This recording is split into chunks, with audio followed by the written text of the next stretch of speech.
Good morning, everyone. It's Tess, and today's tip is 433. And I'm looking at this book, and I forgot to flip my phone around. You Are a Badass by Jen Sincero, and I'm sure everybody's familiar with her and seen her before. But I've been going through my books and organizing and deciding what I'm keeping, what I'm going to share with someone else, and what I want to put on audio.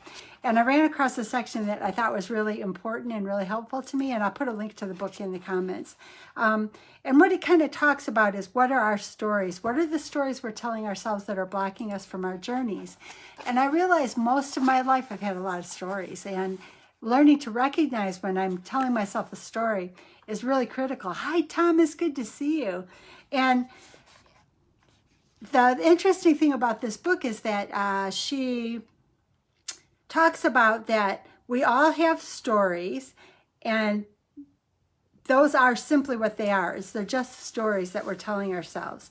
They are not the truth, but we need to rewrite those stories. The first obstacle in rewriting the stories that we tell ourselves that cause us to fail in life is to recognize when we're telling the stories. And it's kind of a funny thing, because when I read through her list of beginnings of a statement to help you recognize when you're telling yourself a story, I thought, wow, I say that kind of stuff often. And I'm going to actually maybe put this on an index card so that I can start to recognize how much, am I a lot better at it now than I used to be? Am I recognizing when I'm telling myself a story?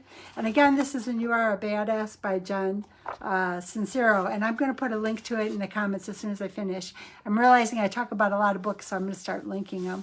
And the interesting thing is, she says, we need to get clear on what our stories are. So what we have to do is identify when we are starting to tell ourselves something that isn't written in stone. It's something we can change. It's something we can create a new ending for.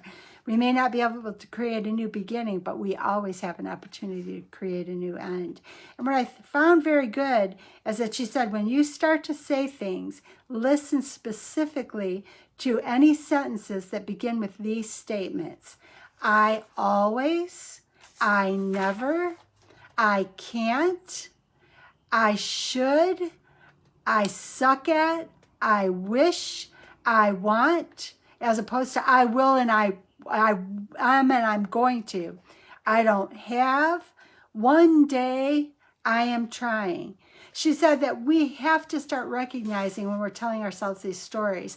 These stories are blocks, and they're actually excuses. And Dr. V talks a lot about excuses and blocks. And he also talks a lot about the stories we tell ourselves. And I know in the old days, when I was at a BMI of 60, I truly had convinced myself that I couldn't change anything. And it's kind of scary to think about where my life might be if I hadn't have found, as Dr. V calls it, the gumption to try to find something to change.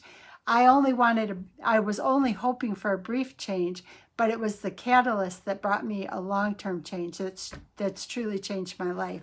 And I want to say that same thing for you guys. And I keep trying to think about, what was the thing that caused me to get over it? What was it that helped me to get rid of the stories? Why couldn't I have done it sooner in my life? What were the blocks? And I think, honestly, well, for me, a big thing was that I'm an all-in kind of person. So I don't recognize sometimes that small steps will get me to the goal. So I push too hard, too fast, get discouraged and give up. But I also recognize, in listening at this, there are so many things, and this can even be outside of the weight loss. Like, she has statements like, I can't meet anyone because I suck at this. I never know what to say. I'm not attractive. I scare people. I don't trust people.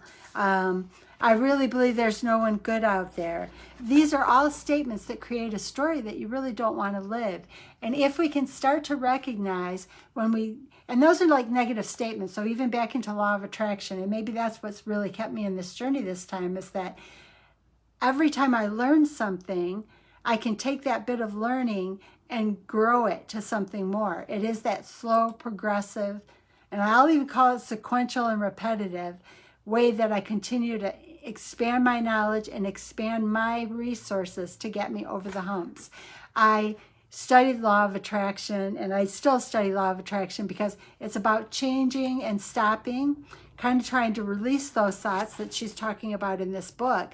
Those are negative thoughts. Those are below the worry line. Those are thoughts of worry, frustration, despair, anger, unhappiness. Those are low on the emotional scale. So even in taking this statement, I can equate it to the law of attraction studies I've done, because my decisions are bad when I'm in a place of I can't, I suck, I never, I'm scared, I don't want to, I always, I never. And those are, in recognizing law of attraction, below that line. If I keep myself in the positive place above that line, being joyful, happy, and again, it's slow. You have to start saying positive statements to yourself. And that's why I use the Unlimited Journal with Zara Mahoon. So I'll actually link that in the comments too. But it's everything always works out for me. I want ease and flow in my conversations. When you listen to that, you hear that it's above the worry line. So today, not only am I talking about this You Are a Badass book, but I've added in the Unlimited book by Zara Mahoon.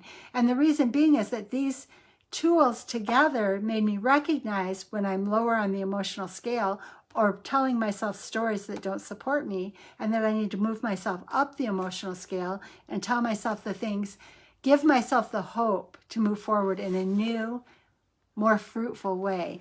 And I'm hoping that by listening to I'm hoping that you can see that, and maybe think about this. If you start to say a sentence and it begins with, I always, I never, I can't, I should, I suck at, I wish, I want, I don't have, one day, I'm trying to. Maybe that's something you can jot down and think of a new way to do it. Instead of I always, it's going to be I always look forward to walking every day. I always look forward to having a migraine smoothie. I always look forward. Now, it may be I am learning to look forward to my walk every day, because you can't always jump from totally negative to positive, but I am learning to feel good every day. I am learning to eat healthier every day. I am learning to love my green smoothie. I am learning to love feeling better about myself and about my life. So remember, these statements are the ones you want to catch and start to turn them to a positive place. I always, I never, I can't, I should, I suck at, I wish, I want, I don't have, one day I'm trying to. Those are things below the worry line. Those are things that will draw you to a place that you don't really want to go. So if you start to recognize that you tend to say those 10 types of things often, start to think about learning to be excited about what you can change, learning to be excited about what you can do differently, and eventually you will find joy, happiness, and love in all these new things that you are experiencing. And I find that to have been so helpful in my life. So I will put links to both this book that I was talking about, that I read about today, and then also to Zara Mahoon's Unlimited book, because that's the other one that I use. Well, good morning, Bonnie. I'm so sorry I missed you. I'm getting ready to sign off. But today I just talked about what are the stories we're telling ourselves, and what kind of statements can we start to recognize that are, and Bonnie will be familiar with this because she's working on law of attraction too.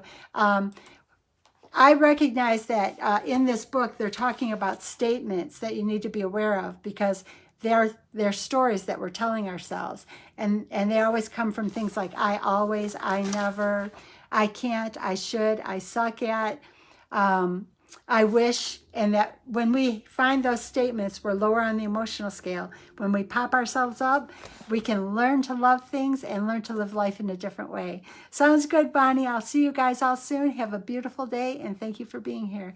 And I'll try to figure out a good time to do this every day, whether I'm in the office or not, and post it and get more consistent with what I'm doing. But have a beautiful day, and remember, think about the statements that you're using. If you're using those statements that allow you to have a story, let that go and start to rewrite your future in a way that feels good and in a way that propels you to the beautiful things waiting for you. Have a beautiful day, and thanks.